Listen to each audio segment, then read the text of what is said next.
Eu vou passar a palavra ao autor do primeiro requerimento, o deputado Kim Kataguiri. Presidente, relator, deputados, senadores, a defesa, investigado Igor. Olha, eu quero dizer, Igor, eu apresentei esse requerimento para te convocar aqui. Talvez deva ser porque eu tenho inveja do investigado, o senador Exalci. Porque o sujeito é sócio de 6 empresas de TI que movimentam centenas de milhões de reais e diz que TI, que programação é só um hobby.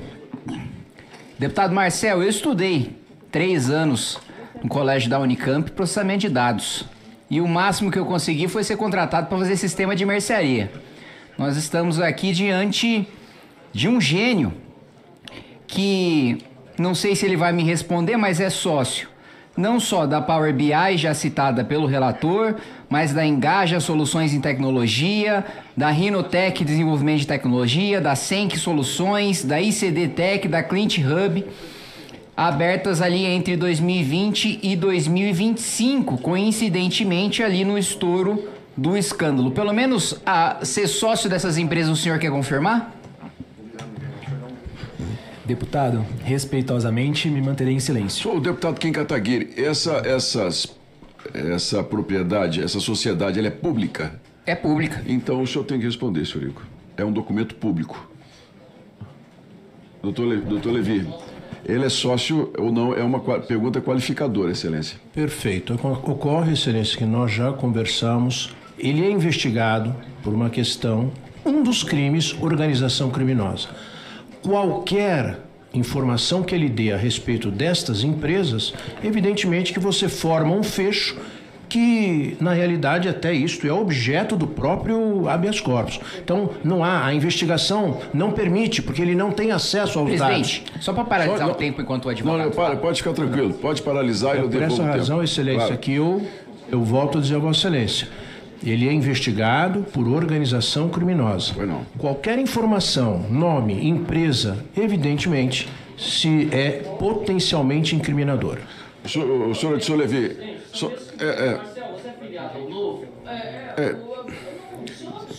Isso que eu ia falar. Com a máxima vênia, doutor Levi, é uma informação pública que consta numa junta comercial.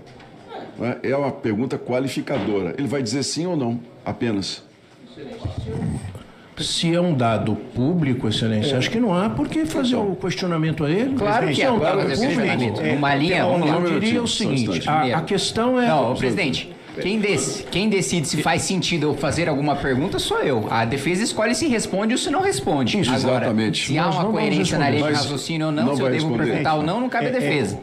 Só uma intervenção aqui do vice-presidente. Pois não. Presidente, até para auxiliar na condução dos trabalhos, auxiliar Vossa Excelência, é direito do advogado, de acordo com o artigo 7º da Lei 8.906/94, fazer uso da palavra pela ordem. Mas eu quero atentar, senhor presidente, que diz o seguinte, artigo 7º, inciso 10, usar da palavra pela ordem em qualquer juízo ou tribunal mediante intervenção sumária. O que a gente está vendo aqui são discursos. Então, enquanto diz que o cliente tem o direito de permanecer calado, mas o advogado vem aqui para fazer discurso. A intervenção, o direito pela ordem do advogado é de fazer intervenção sumária, objetiva, não de fazer discurso aqui nessa CPMI. Quem aqui tem que falar é o depoente, não o advogado fazer discurso. Obrigado pela colocação, vice, até pelo posicionamento, mas eu entendo que o advogado tem o direito de se manifestar nessas questões da explicação sobre o direito de resposta ou não. E vejo dessa maneira e nós vamos continuar tratando assim, do mesmo jeito. Deputado Kim Kataguiri, o senhor tem uns 10 minutos para dar sequência. Perfeito. Obrigado, presidente. Bom, o que o investigado não quiser responder, eu vou afirmar. E aí cabe a ele exercer o seu direito de desmentir ou não, né? Não sou eu que vou sair definitivamente, se tem uma pessoa que vai sair dessa CPMI com fama de ser ou de não ser ladrão, não sou eu. Então, o senhor Igor, ele é sócio da Power BI, da Engaja, da Rinotec, da Senc, da ICD e da Client Hub. E todas essas empresas criadas aí, feitas em alfaiataria sob medida para atender a organização criminosa de cada uma das associações que desviaram dinheiro. Muitas dessas associações ele próprio era dirigente, né? Incluindo a citada pelo relator, a ASAP. A ZAP, que teve o seu acordo de cooperação técnica que permitiu que roubasse de aposentado, liberado pela Dirben sobre o comando de André Fidelis. André Fidelis, que publicamente é indicação do senador Everton Rocha. Eu não sei se eu já falei aqui nessa CPMI do senador Everton Rocha, não me lembro. Mas ele é um senador, deputado Zé, se o senhor não conhece, ele é do PDT do Maranhão, vice-líder do governo Lula, e ele não gosta, e deixou isso muito claro, né? E eu acho importante os parlamentares respeitarem esse desejo do senador Everton. Ele não gosta que digam que ele foi o primeiro parlamentar citado nas investigações do escândalo do INSS. É o senador Everton Rocha do PDT do Maranhão, né? De vez em quando eu esqueço, vice-líder do governo Lula, que não gosta que digam que ele indicou o André Fidelis e que também blindaram, como bem colocou aqui o relator, blindaram da vinda aqui, que também era um requerimento de minha autoria, do senhor Gustavo Gaspar, que também era um elo importante para a gente entender esses relacionamentos republicanos do senador Everton Rocha. Vamos lá. É o senador Everton Rocha, do PDT do Maranhão, vice-líder do governo Lula. Só pra gente... É importante... Eu tenho um problema de memória. Em 15 anos também o nosso investigado... Em 15 anos não, opa. Tô sendo generoso aqui. Em um ano, o nosso investigado aqui movimentou 15 milhões de reais na pessoa física.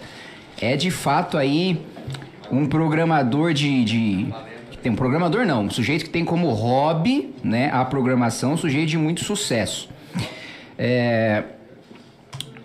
Houve um documento da Controladoria Geral da União, coloca o investigado Igor como o elo da engrenagem na rede que ligava os descontos a sites de assinatura digital usados para filiar esses aposentados.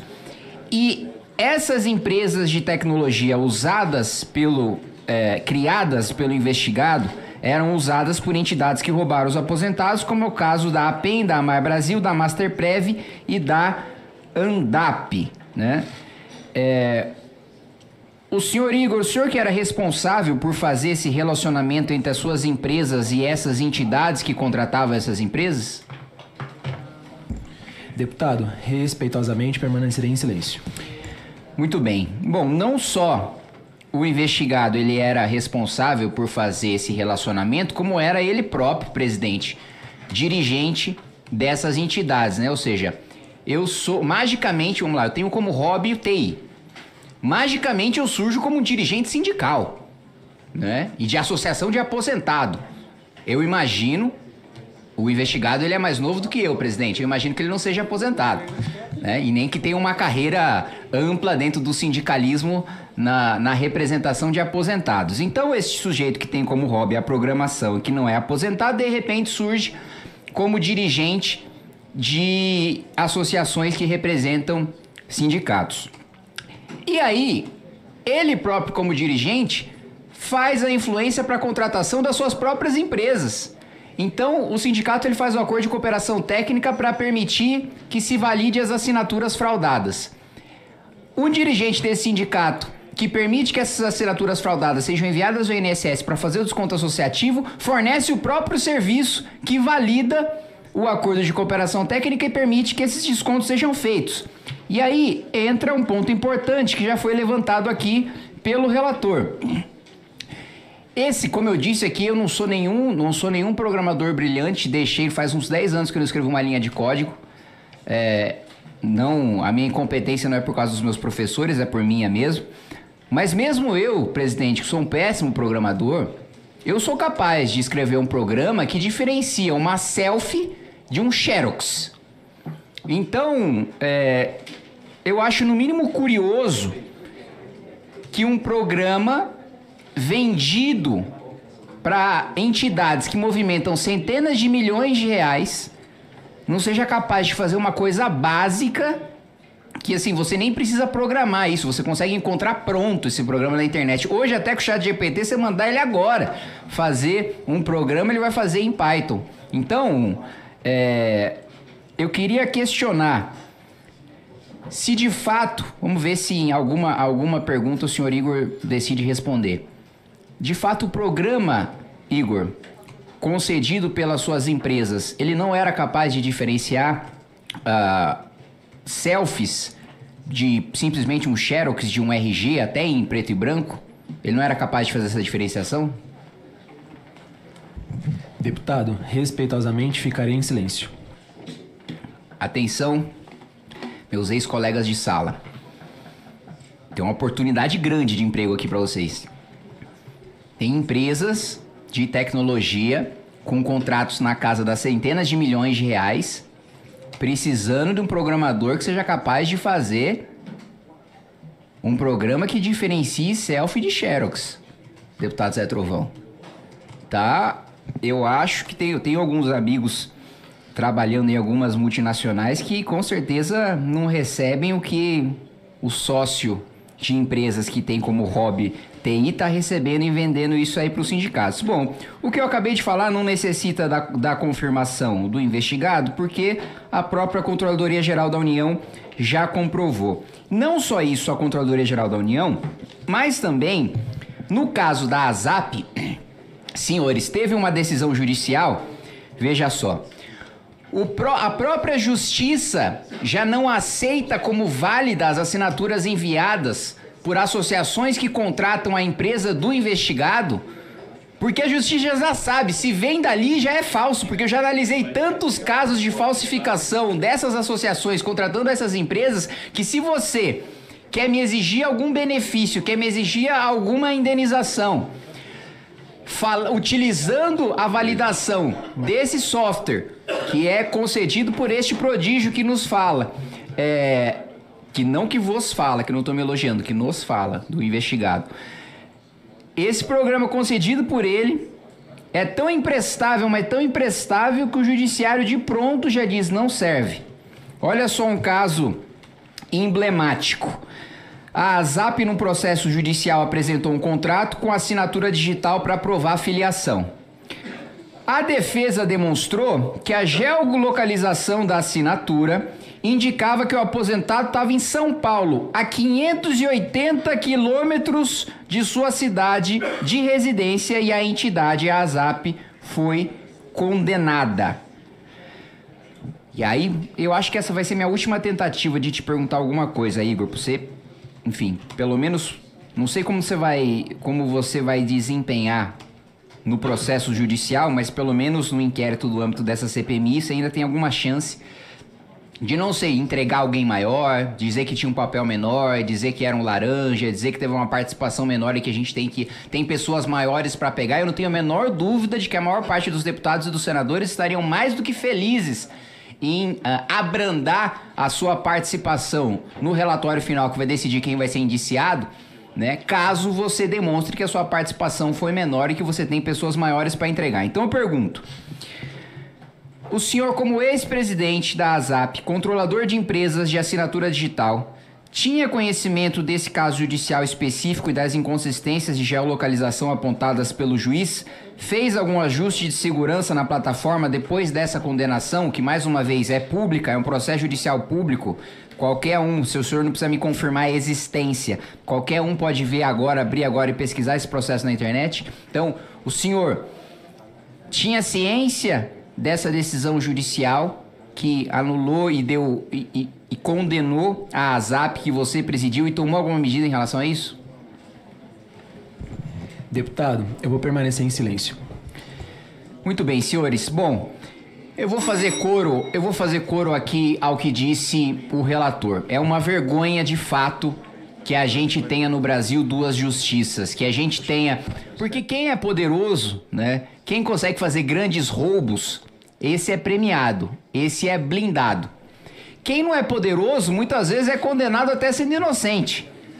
Então, infelizmente, nós temos uma assimetria gigantesca no nosso país e muitas vezes com o respaldo da Suprema Corte, que deveria fazer o trabalho contrário, que deveria representar um equilíbrio. Quando um poderoso rouba, quando um poderoso mata, quando um poderoso trafica, a Suprema Corte devia ter poder e independência para segurar o poder desse criminoso poderoso e aí condená-lo, e aí mandá-lo à cadeia. Infelizmente, não é isso que está acontecendo, mas assim expressar, assim como o relator fez, o meu desejo. O investigado, senhor Igor, no que depender das minhas vontades e da minha sede de justiça, gostaria muito de ver o senhor preso.